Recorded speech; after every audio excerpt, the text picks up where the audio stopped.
नमस्कार साथियों, आप सभी का हमारे इस यूट्यूब चैनल पर बहुत-बहुत स्वागत है।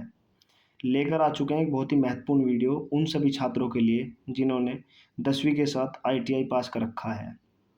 तो सेंट्रल रेलवे की तरफ से एक बहुत ही अच्छी अपॉर्च्युनिटी सभी छात्रों के लिए जो आईटीआई पास कर चुके हैं, उन्हें अप्रेंटिस करने का मौका देने जा रही है।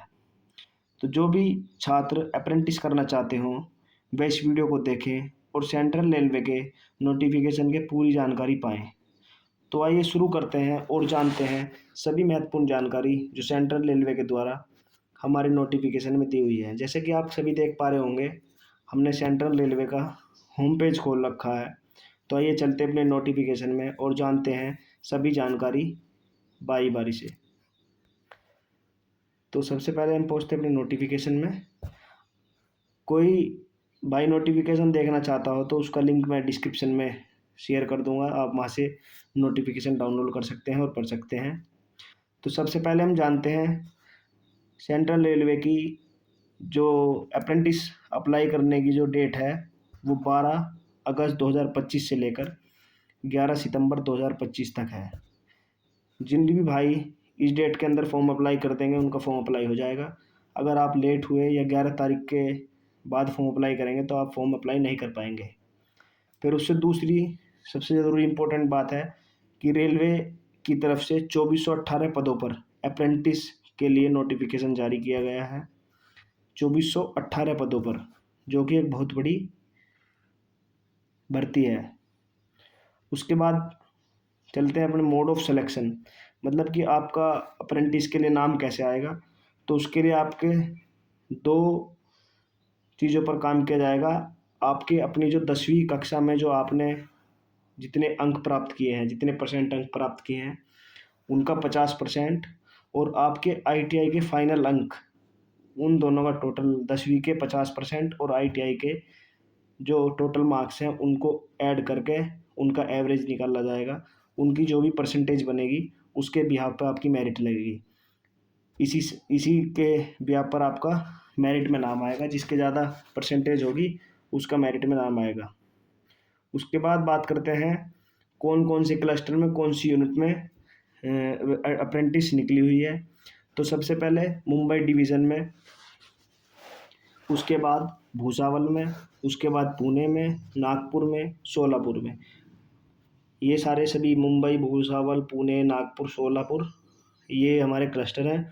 और कुछ उनकी यूनिटें दी हुई हैं, जैसे मुंबई में कैरिज एंड वैगन और कुलरा डीजल शेड और पैरल वर्कशॉप और मतुंगा वर्कशॉप।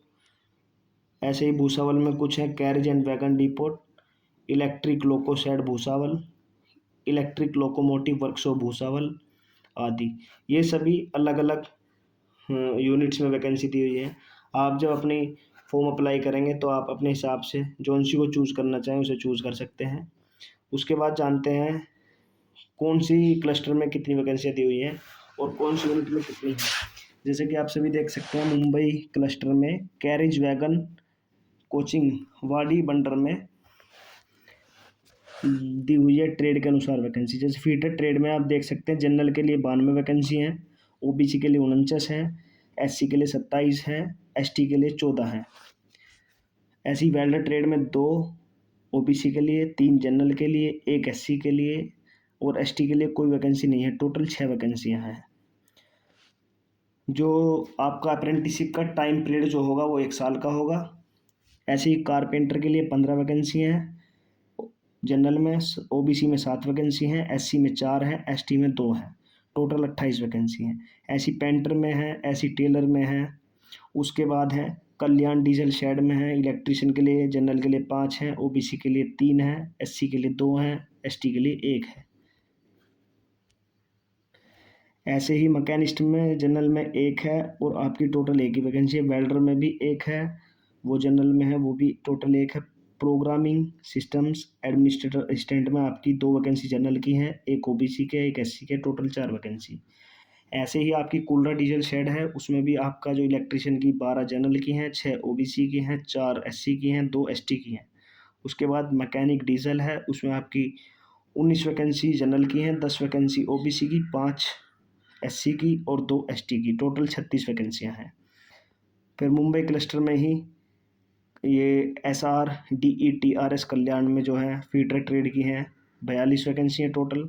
आप देख सकते हैं कौन सी कैटेगरी में कितनी वैकेंसी है। टर्नर में है, वेल्डर में है, इलेक्ट्रीशियन में, मैकेनिस्ट में, instrument mechanic, laboratory assistant, electronics mechanic. अगर आप जनरल कैटेगरी में फॉर्म अप्लाई करना चाहते हैं तो आपको किसी भी कास्ट सर्टिफिकेट की ज़रूरत नहीं है। अगर आप किसी भी प्रकार का रिजर्वेशन लेना चाहते हैं तो आपको अपनी कैटेगरी, जैसे अगर आप ओबीसी में आते हैं तो आपको ओबीसी का कास्ट सर्टिफिकेट सेंट्रल का, अगर आप एससी में आते हैं तो एससी का सर्टिफिकेट सेंट्रल का, अगर आप एसटी में आते हैं तो एसटी का सर्टिफिकेट, कास्ट सर्टिफिकेट सेंट्रल का। ये सभी लगाएंगे आप जब भी एज रिलैक्सेशन पालेंगे। और अप्रेंटिस करने की जो मिनिमम एज है वो 14 साल है और मैक्सिमम एज 24 साल है। नहीं, मिनिमम एज 14-15 साल है और मैक्सिमम 24 साल है। आपकी एज अगर इसके बीच है तो आप अप्रेंटिस कर सकते हैं, वरना नहीं कर सकते। उसके बाद परेल वर्कशॉप में fitter, machinist, steel metal, welder, gas electric, electrician, carpenter, mechanic, machine tools maintenance, computer operator, programming assistant, mechanic motor vehicle, mechanic diesel painter, total 303 vacancy हैं। ऐसे ही मुंबई क्लस्टर में मतुंगा वर्कशॉप में दे रखी हैं, आप देख सकते हैं। नोटिफिकेशन का लिंक मैं डिस्क्रिप्शन में दे दूंगा, आप वहाँ से डाउनलोड कर सारी चीज़ें जान सकते हैं। ऐसे ही आप देख सकते हैं एसएनटी वर्कशॉप बाईकुला में है, fitter, Turner, machinist, welder, programming system administrator assistant, information technology, electronic system maintenance, electrician, painter general. इसमें टोटल 60 वैकेंसी हैं। ऐसी भूसावल क्लस्टर में है 122 वैकेंसी हैं टोटल। ऐसे ही भूसावल क्लस्टर में इलेक्ट्रिक लोको शेड में टोटल 80 वैकेंसी हैं। ऐसे ही इलेक्ट्रिक लोकोमोटिव वर्कशॉप में टोटल 118 वैकेंसियाँ हैं। तो ये सभी ऐसी मामड वर्कशॉप में 51 वैकेंसियाँ हैं। ये सभी क्लस्टर के हिसाब से वैकेंसियाँ बांट रखी हैं।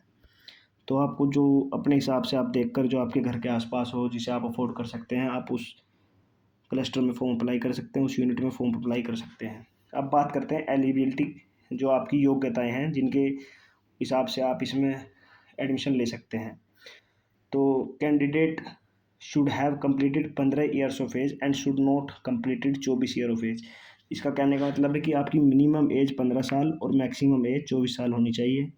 उसके बाद है upper age limited relaxation by 5 years of case.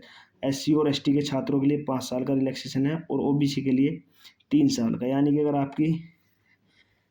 अगर आप ओबीसी से हैं तो आपका 24 + 3 27 साल तक, और अगर आप एससी एसटी से हैं तो आपको 5-5 साल की छूट मिलेगी। तो उस हिसाब से आपकी एज का गैप वो दे रखा है, मतलब डेट दे रखी है, इस डेट से इस डेट तक के बीच में, तो आप अप्रेंटिसशिप के लिए एलिजिबल हैं। तो जनरल के लिए 12/8/2001 से लेकर 12/8/2010 के बीच के जो छात्र हैं वो अप्रेंटिस कर सकते हैं, जनरल वाले। एससी के लिए 12/8/1996 से 12/8/2010 तक जो छात्र हैं वो कर सकते हैं। एसटी के लिए 12/8/1996 से 12/8/2010 तक जो छात्र हैं वो कर सकते हैं। ओबीसी के लिए 12/8/1998 से 12/8/2010 तक जो छात्र हैं वो कर सकते हैं। जो पर्सन किसी तरीके से मतलब डिसेबल है, या किसी का हाथ कटा हुआ है, पैर कटा हुआ है, या कोई बचपन से ही थोड़ा शरीर से अपंग है, या कुछ परेशानी है, मतलब डिसेबल है, मतलब हैंडीकैप्ड है, उनके लिए 10 साल की छूट रखी गई है। तो और एक्स सर्विसमैन के लिए, उनके लिए चिल्ड्रन फॉर एक्स सर्विस में उनके लिए थोड़ा सा, एक्स सर्विस में candidate selected in the reservation provided for them place appropriate category. Ex serviceman के लिए बात की गई है यहाँ पर। मिनिमम एजुकेशन क्वालिफिकेशन, आपके पास कम से कम 10वीं होनी चाहिए और 10+2 होनी चाहिए, या विद 50% मार्क्स एग्रीगेट, आपके 50% मार्क्स होने चाहिए। और ट्रेड इश्यू मतलब एनसीवीटी एससीवीटी का ट्रेड सर्टिफिकेट होना चाहिए। ठीक है। पेमेंट फ़ीस, अब बात करते हैं फ़ीस की। तो इसमें आपकी 100 रुपये फ़ीस रखी गई है, जो कि नॉन रिफंडेबल होगी, मतलब फॉर्म भरने के बाद, लेने के बाद वापस नहीं की जाएगी। और इसके बाद कुछ खास है नहीं, सारी चीज़ें आप देख सकते हैं। अगर जो आपको एक्स्ट्रा पढ़ना हो तो एक वीडियो और मैं बनाऊंगा जिसमें आपको स्टेप बाय स्टेप बताऊंगा कि आप कैसे अप्लाई कर सकते हैं। ये सभी जानकारी सेंट्रल रेलवे के नोटिफिकेशन के बारे में थी। अधिक जानकारी के लिए आप नोटिफिकेशन पढ़ सकते हैं। और नोटिफिकेशन लिंक मैं आपको डिस्क्रिप्शन में दे दूँगा। तो जो भी भाई अधिक जानकारी के लिए किसी भी बारे में अधिक जानकारी जानना चाहते हैं, वो हमारे चैनल को सब्सक्राइब करें और बेल आइकन को दबाएँ, जिससे आपको हमारे चैनल का नोटिफिकेशन मिले सबसे पहले। तो आज के लिए इतना ही। बहुत बहुत धन्यवाद।